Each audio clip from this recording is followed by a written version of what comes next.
Sanibona, ngaphambi singene kwivideo namuhla, ngithi angithathe lethuba ngibonge isupport nothando enikhombise lona lingaphezu kokucabanga kwethu. Siyacela niqhubeke nisisupport njalo ngokubuka amavideo ethu, ungakhohlwa ukukhomenta, ushare, ulike. Siyafisa ukuzwa umbono wakho. Sicela ke singene kwivideo namuhla.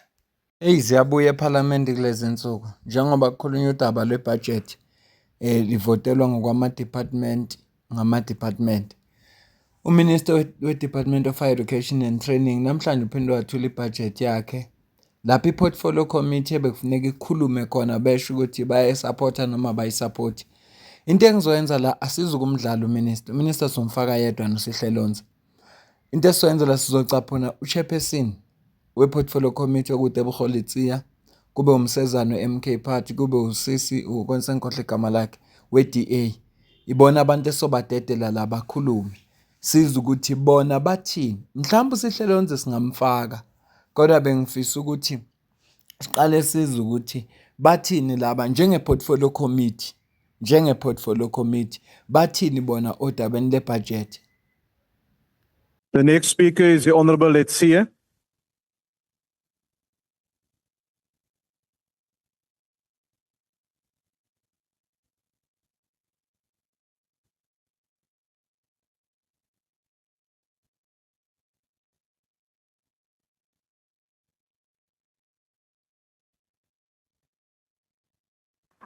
Honorable Member, you may continue. Chair of Chairs, Minister, Deputy Ministers of Higher Education and Training, members of the House, distinguished guests, and fellow South African engaging in this crucial debate through broadcast and digital platforms, I greet you all.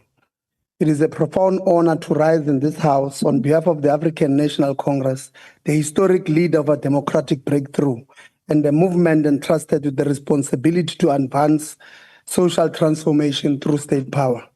Today, we speak in firm support of the budget vote for the Department of Higher Education and Training as a transformative instrument, a tool of justice, and a pillar of nation building. The budget is a political commitment rooted in the clarion call for the Freedom Charter and shaped by the developmental vision of the National Development Plan.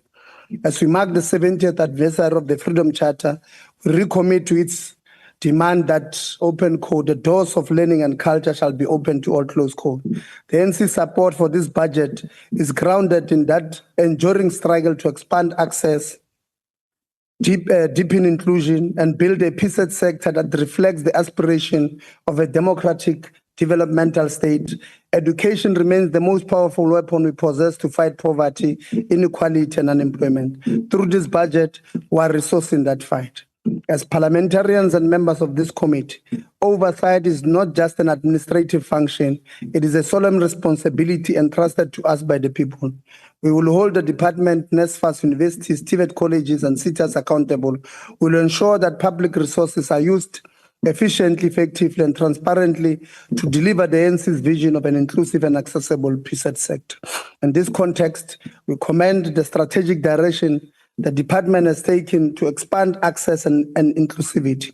As a progressive movement, we welcome the steady rise in enrollment across the PSET system, a clear indication that our policies are taking root. University enrollments, for an example, are projected to grow from a baseline of 1,077,768 to 1,133,868. I hope listen carefully. By 2025-2026 financial year, an increase of 56,100 students. This is not just a statistical growth, it is a tangible expression of the ANC's commitment to expanding access to higher education to benefit all. However, we must also confront the alarming concern that over 3.4 million young people aged between 15 and 24 remain not in employment, education, and training. This is a structural challenge that demands urgent and innovative solutions. While targeted support for needy youth is already part of the departmental strategy, it must be significantly scaled up.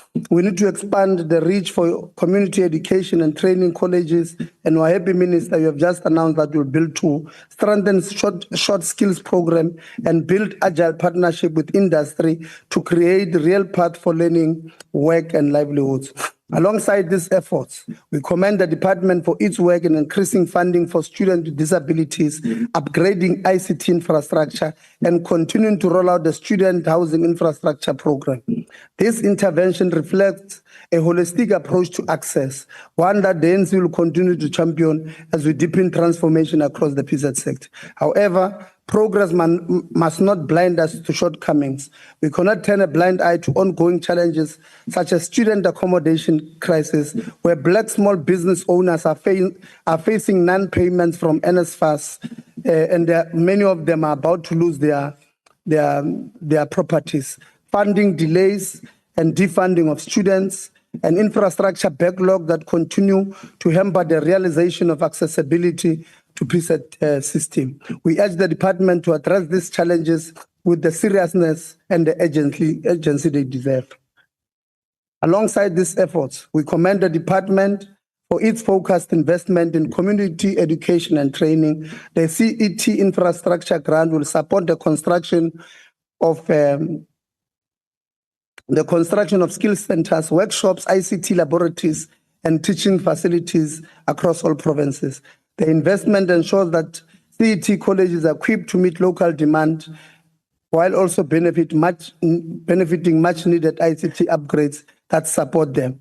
Digital learning environments, together with the continued rollout of student housing infrastructure program and an increased funding for students with disabilities, these initiatives reflects the holistic and integrated approach to expanding access. The ANC continues to champion in building a truly inclusive PZ sector. The numbers reaffirm this progress, with over 274,000 TVET college students funded through NSFAS bursaries in the baseline year, the projected 269,314 students supported in the 25-26 financial year, and a target of over 300,000 in the outer years. On the university front, the NSFAS loan scheme aimed at the missing middle will reach 11,000 students annually. These interventions are instruments of social justice and redress, made possible by an ANC-led government which prioritizes the need of the people. The current budget allocation must be scrutinized for how it supports transformation and equity, especially for historically disadvantaged students and institutions. Annual performance plans from the department and all these entities must be realistic, must be achievable, and must be aligned with available resources. We cannot afford a disconnect between policy ambition and budget realities. Our people deserve results, not excuses. Furthermore, the department commitment to multilingualism must be strengthened and expanded. Yeah, listen carefully. Education must embrace the linguistic diversity of our people, diversity of our country, to improve learning outcomes and ensure that no learner is left behind due to language barriers. A notable example in the collaboration between DHED and UNISA through Language Development Plan, which support pilot programs in indigenous languages aimed at improving student comprehension in their mother tongue.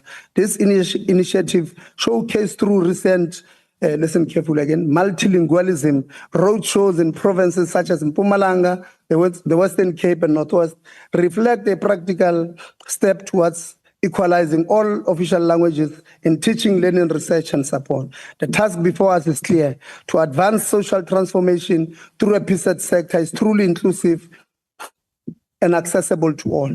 This committee, as parliamentarians and custodians of the people's mandate, must exercise robust oversight to ensure that the department delivers on its mandate and that every rand spent contributes to transformation of life.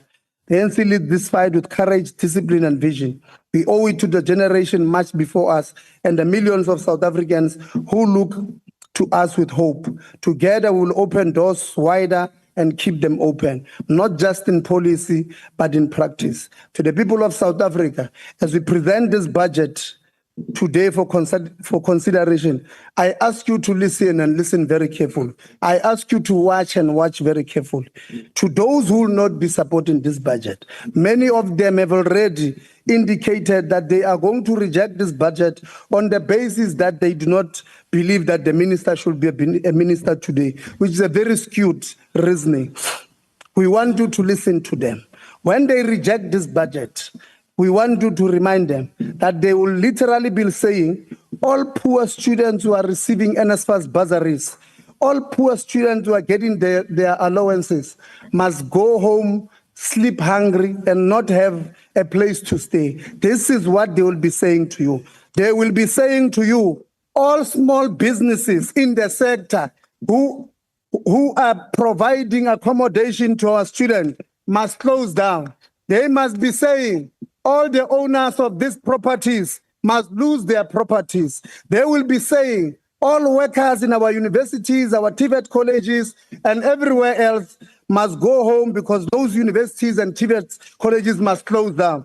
When you vote in 2026, we are asking you to remember them because that is what they will be saying. They will be saying to you, your poor child must not go to school, must not go to university because they have a problem with the minister. That is what they will be saying. When you vote next year, when you register to vote for next year, remember them because they are betraying your children. Thank you very much. Thank you, Honorable Member. The next speaker is the Honorable Sizane. Sizane.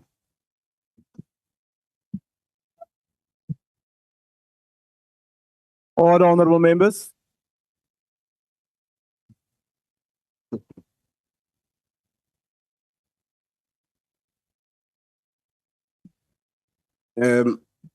Angibingelele kuwe sihlalo, ngibingelela amalungu eParliament, ngibingelela abantu base South Africa.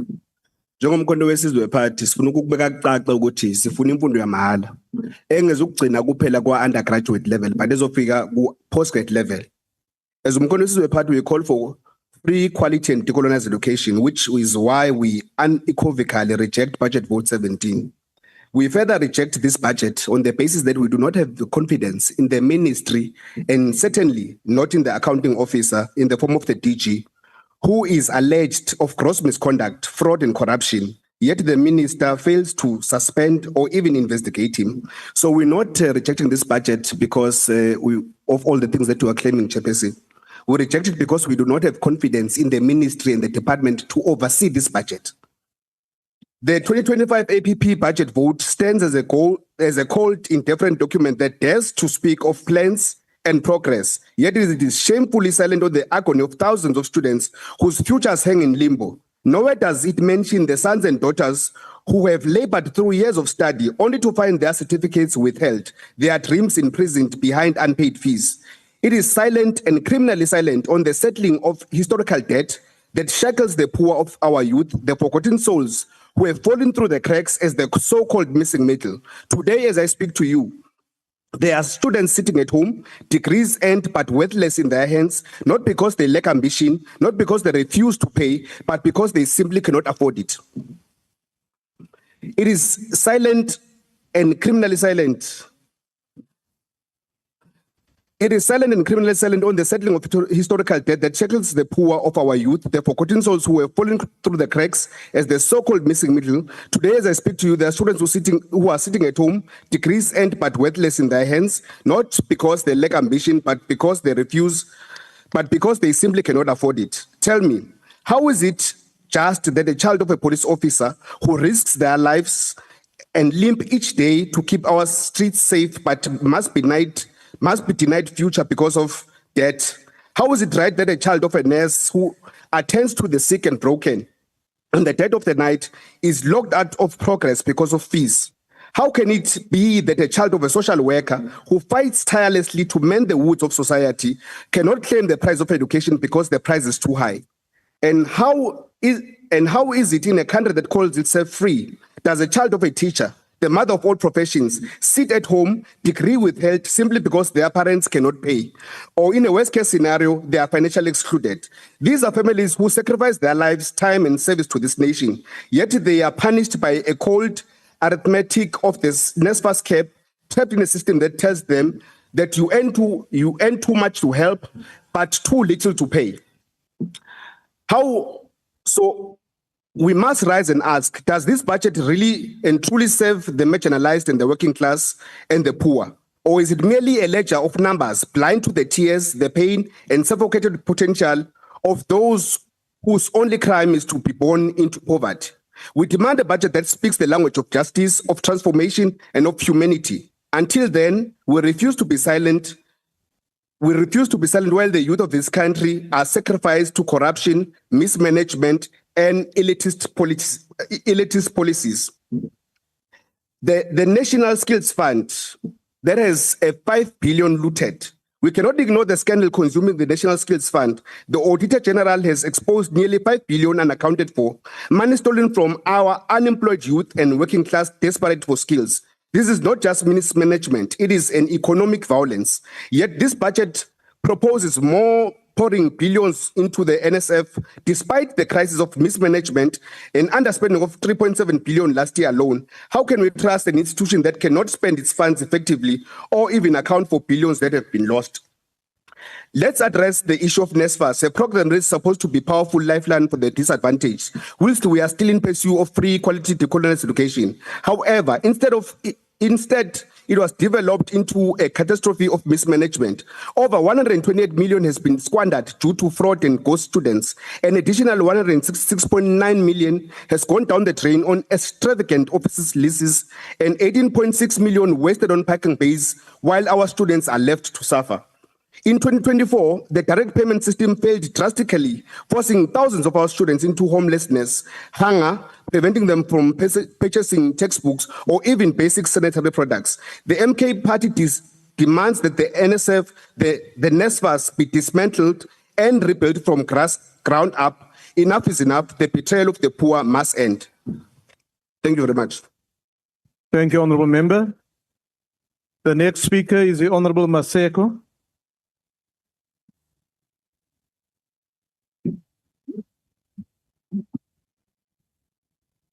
Thank you very much, House Chair. House Chairperson, honorable members, a budget is not merely about numbers on a page. It is a declaration of intent. It is a moral document. It speaks to what a government values and what it doesn't. The Department of Higher Education and Training claims to prioritize quality education, equity, and excellence. Yet under the current minister, these values are just empty slogans, not guiding principles. We are not here today to debate technical estimates. We are here because the very integrity of our higher education system is being systematically eroded by incompetence, deception, and the unchecked abuse of power. The minister has repeatedly given conflicting representations to this House. She told Parliament that an independent panel oversaw the appointment of key SETA board members. Yet the very individuals named as chairs of that process, including Advocate Terry Mutau, has publicly disassociated themselves from any involvement. That is not miscommunication. House Chairperson, that is deliberate manufacturing of the facts. It is a deception with consequences. Today, public confidence in the SETAs, those very institutions meant to train, upskill, and empower our youth, lies in tatters.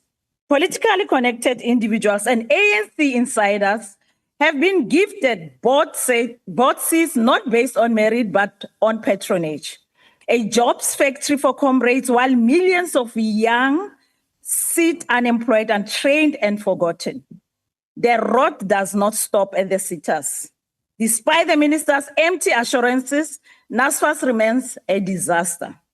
Students have gone months without allowances. Appeals are backlogged. Bursary guidelines are issued late. And now we learn that about 27,000 students may be defunded even after they have been admitted, housed, and taught. What kind of minister punishes students for her own failures?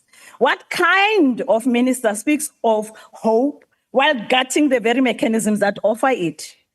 This budget cuts infrastructure grants to TVET and university sectors while ballooning administrative costs.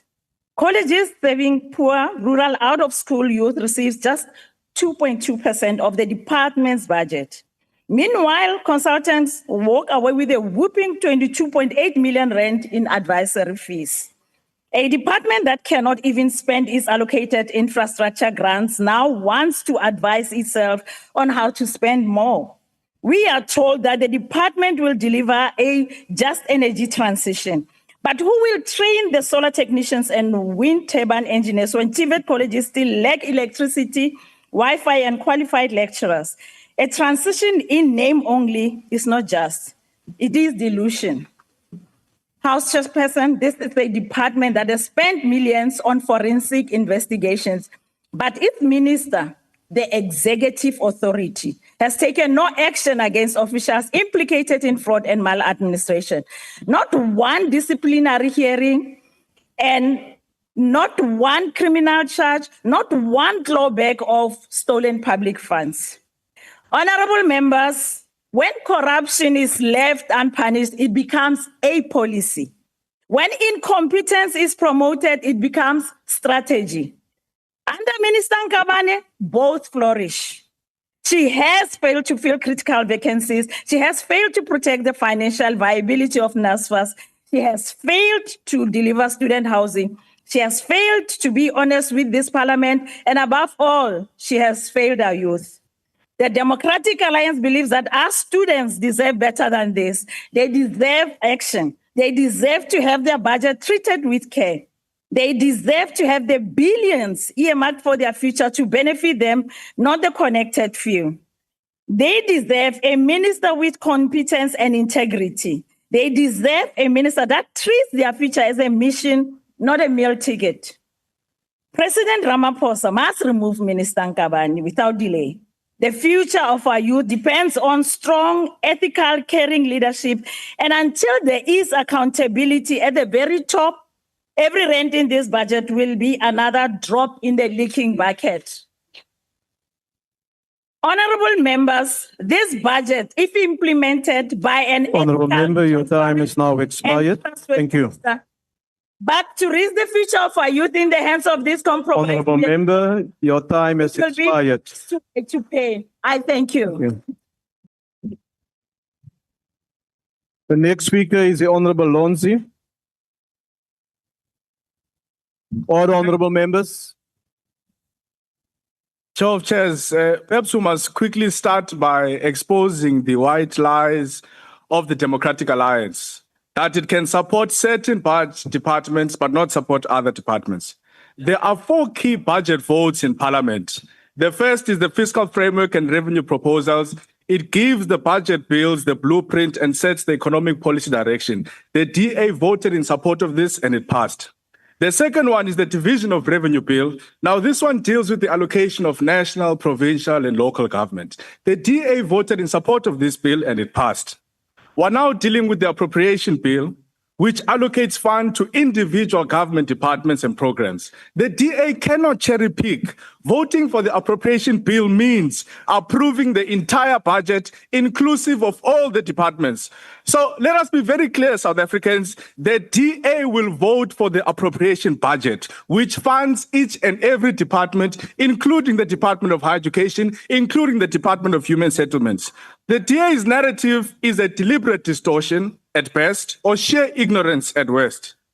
The economic freedom fighters has been at the forefront of confronting the crisis in higher education, even when those who are making the most noise now stood on the sidelines. We are perplexed that the Democratic Alliance only discovered corruption when their deputy minister was fired. Before the firing of the deputy minister, they were singing praises about the GNU. Today, they want to behave like an opposition. Fortunately, the people of South Africa are not stupid and can see straight through your lies. So we're not going to waste time with this fake fight between the DA and the ANC. Minister, we're going to present to you 7 urgent and practical steps to rescue higher education from the collapse. Number 1, you must fix NSFAS or eradicate it entirely. There is absolutely no reason why NSFAS still struggles to pay students. We've got about 19 million people in South Africa on SASSA and an additional 9 million receiving 350 each and every single month. NSFAS only deals with an odd 1 million students. Why can you not develop an efficient payment system that will pay students, institutions, and accommodations directly?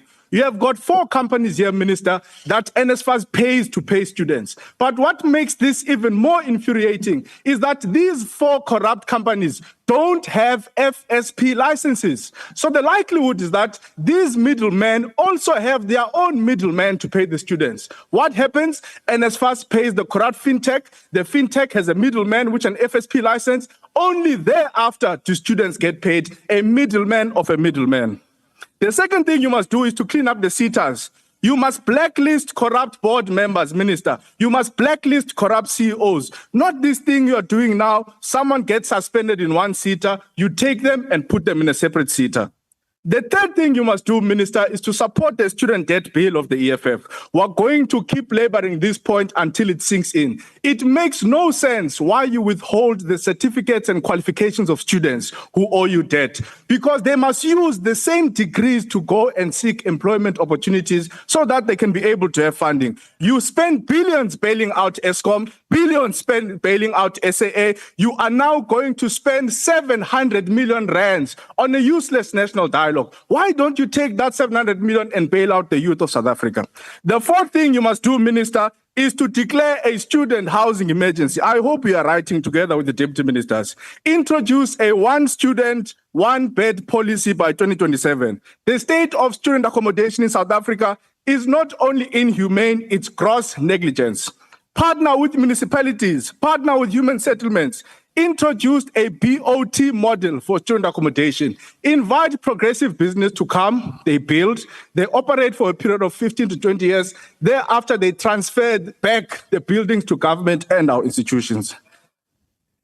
Free education here for you, Minister. The fifth thing you must do is to professionalize and protect workers and academics in our institutions. Minister, excellence in education begins with the workers and the educators, but many of them are exploited. Standardize pay, in-source workers, and reward hard-working lecturers and academics. You cannot expect a world-class education from an exploited workforce. The sixth thing you must do, Minister, is to raise the status of TVET colleges. I'm happy you spoke about it today. We must stop treating TVET colleges like glorified high school.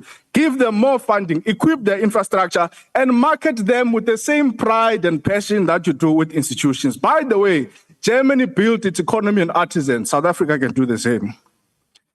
Lastly, and that's point number 7, introduce an unemployed graduate grant. I know you are going to say this is beyond your mandate, but you must lead the discussion. Partner with labor, social development, treasury, even the presidency for oversight. Our young people are graduating, but they don't have jobs. Look at the painful thing happening to the unemployed doctors. Young people in South Africa must be paid for looking for jobs, because looking for a job, Minister, is extremely expensive in South Africa, worse when someone is a graduate. Now, I've got a simple advice for you, Minister. The comrades who are claiming to support you because they are stealing from the sector are not going to be there when you are removed as Minister of Higher Education. When you fall, you are going to fall alone. Therefore, you must decide. It's either you are going to be on the side of students or you are going to be on the side of corrupt comrades of the ANC. This is why we cannot accept this budget, because we have got no certainty that the 142 billion rands is going to be used correctly. Why? NSFAS has a middleman of a middleman of a middleman. Thank you. Thank you, Honourable Member. The Honourable Zondo.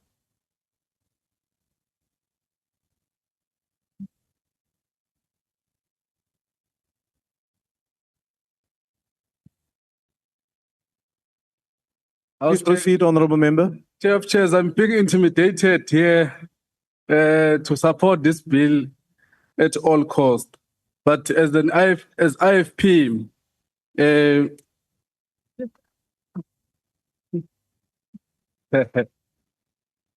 firstly, Minister, I think as young people of this country, we must congratulate the former chairperson of the ANC Youth League, Umelu Sekigaba, for obtaining a PhD yakhe. And it's an inspiration to us young people of this country that no matter what, we go forward, no matter the challenges that we face, but we continue with education because it's the only key that will open everything for us in the near future. But we want to say to you, Honorable Kigaba, that holding a PhD must be accompanied by being humbled, no arrogancy, treat South Africa as you wish your children will be treated. What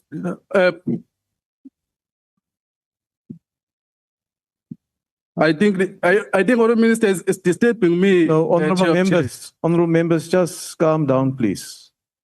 Proceed, honorable member. Both Portfolio Committee and citizens of South Africa have witnessed some of the most concerning lapses in accountability from the Ministry of Higher Education. That is being shown by all the clips that are doing round of the Portfolio Committee of Higher Education, whereby the transparency and accountability has been denied. South African citizens have been denied the right to know everything that is happening within the department that they voted for. To make it worse, the legislation arm of government remained dissatisfied with explanation and justification provided by the minister regarding the controversy surrounding the SETA board appointments. We still want answers from that because you cannot say that we trust this budget, whereas it's going to be implemented by the sitters that are not trustworthy. We need transparent and accountability for our people. 2024 and 2025, the CIE grant was allocated for Hetsibande and Amajuba TVET College. And still now, for those accommodations that were meant to be built are not up. And you ask yourself if you continue to announce that the more beds for for students are being allocated in this budget, are they going to stand up or not? Because the previous grants have not delivered what was desired to be delivered. However, this should not dent from the significance of this department. This plays a pivotal role, including the capacity, ethical, and development stage. A strategic drive of transformation in South Africa, department importance is highlighted by the substantial allocation it's received.